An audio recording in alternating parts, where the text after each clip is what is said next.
Dans le cadre de la Première Internationale, Marx, en précisant qu'il est dans la prolongation de ces luttes de classe radicales, et que le seul axe qui doit être l'axe de la pensée radicale, c'est l'automouvement d'émancipation de l'humanité, positionne le fait que l'automouvement d'émancipation de l'humanité, c'est l'abolition de la condition prolétarienne, c'est l'abolition du salariat, c'est l'abolition de l'État.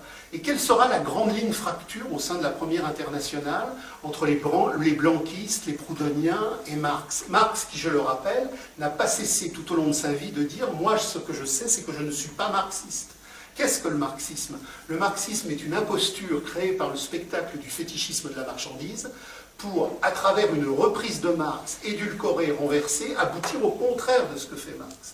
Il y a autant de rapports entre Marx et le marxisme qu'entre Jésus mettant dehors les marchands du temple et Calvin prenant la théologie de la bourse à Genève. C'est-à-dire que ce qu'il faut comprendre, c'est que la marche en avant du capital est une marche digestion, absorption, infiltration, dénaturation, renversement.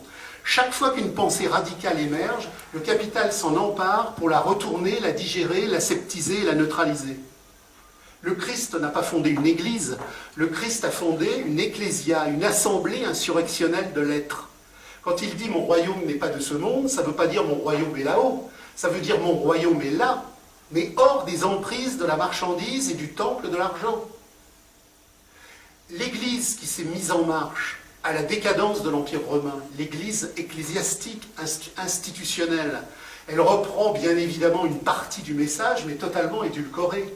L'Église qui se constitue à la droite de Constantin, parce que tous les cultes païens sont en décomposition, elle a pour objet la neutralisation des incendies sociaux, l'aseptisation des consciences radicales et la soumission au pouvoir de l'empereur.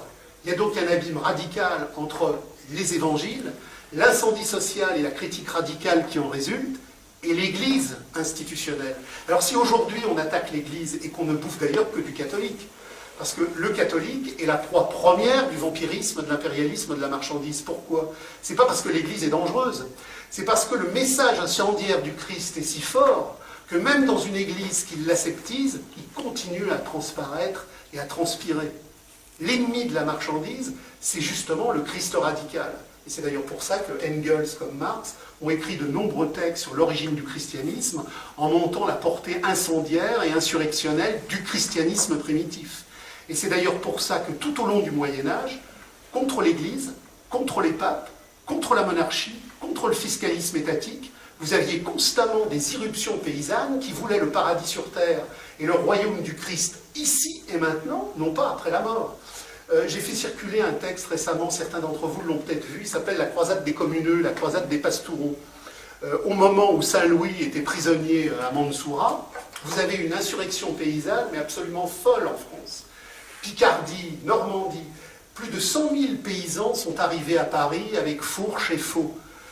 Et ils disaient, mais le tombeau du Christ, c'est la matière de notre sacralité à tous. Saint-Louis est prisonnier parce que la noblesse, la féodalité, l'Église, le fiscalisme étatique sont la trahison du message du Christ. Et vous aviez constamment des insurrections paysannes contre le château, contre la bourgeoisie, contre les curés officiels, qui disaient « Nous voulons le paradis sur terre » au sens où le Christ a dit « communauté des biens ». Donc cette idée incendiaire de la communauté des biens, telle qu'on la trouvait dans la communauté organique, elle revient sans arrêt se manifester sur terre dans des formes d'insurrection. Et à partir de la révolution capitaliste de 1789, elle va passer du monde paysan au monde ouvrier. C'est quoi les premiers ouvriers? C'est des paysans chassés de leurs terres. Le flambeau insurrectionnel des communeux du XIIIe, du XIVe, du XVe, on le retrouve dans la Commune de Paris, avec des prolétaires insurgés qui ne veulent pas plus de salariat et un État juste. Ils veulent la communauté humaine radicale contre l'argent. Et c'est là où il y a une césure radicale dans la Première Internationale entre les proudhonistes, les blanquistes et Marx, et elle ne se situe pas où on nous la présente, elle se situe sur le fait que, pour les proudhoniens, la marchandise est améliorable. Le crédit mutuel, le juste équilibre, le fédéralisme des répartitions nouvelles. Proudhon a cette idée que la marchandise peut être améliorée et qu'on peut donc, à partir d'antinomies rééquilibrées, construire quelque part une économie sociale. Alors que pour Marx, le problème est clair, la marchandise n'est pas amendable, la marchandise est anti-humaine, l'État est anti-humain, et il convient d'abolir radicalement l'argent, la marchandise et l'État.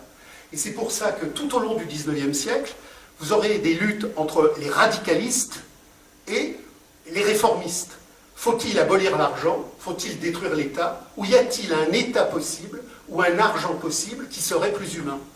Et Marx nous dit, l'argent, l'État, ça ne sera jamais humain, puisque c'est effectivement la sanction de notre dépossession par un système qui, depuis le néolithique, a mis en marche une production aliénatoire mortifère qui nous écrase, qui nous vampirise et qui nous détruit.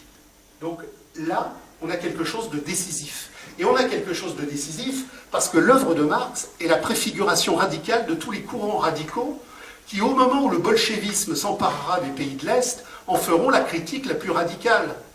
À l'époque où Charles Maurras ne savait même pas qui était Lénine, vous aviez des petits groupes radicaux, avec Panckok, avec Rosa Luxembourg, avec Gustave Lefrançais en France, qui dénonçaient ce que le léninisme allait produire en Russie comme capitalisme d'État effroyable, puis dans ses formes trotskistes, puis dans ses formes maoïstes, etc., etc., etc. Et les pays de l'Est n'ont jamais été que l'apothéose du capitalisme d'État. Bien évidemment, en plus, financé par la haute banque américaine, puisque dans le cadre des repartages géostratégiques, il convenait qu'une fois toutes les révolutions massacrées, Kronstadt 21 et toutes les autres après, on puisse réorganiser et réguler le capital dans un système qui aurait homogénéisé l'ensemble. Donc, la première césure, communauté de l'être, société de l'avoir, elle est décisive.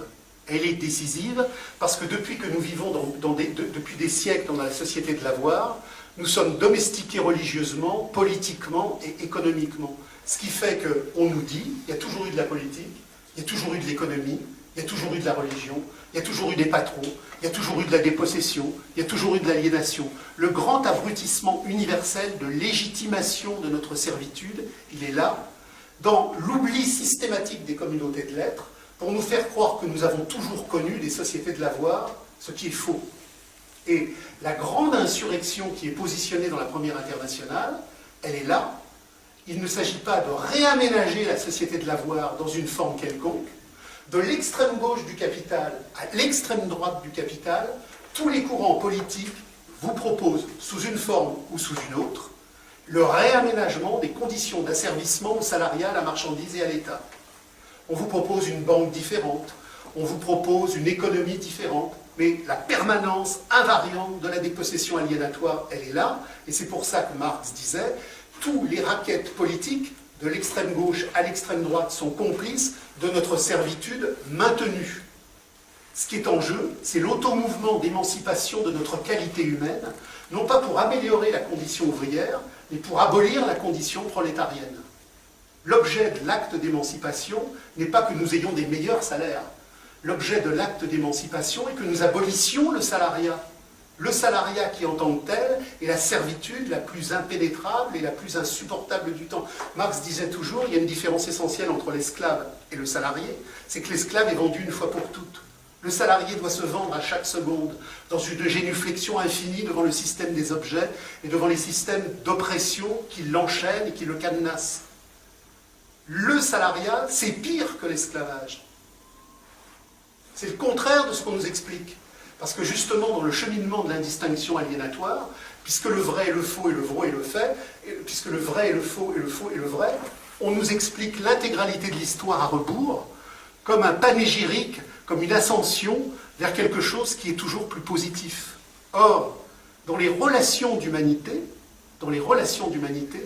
plus nous avançons dans le temps de la dépossession, plus les relations humaines sont inhumaines.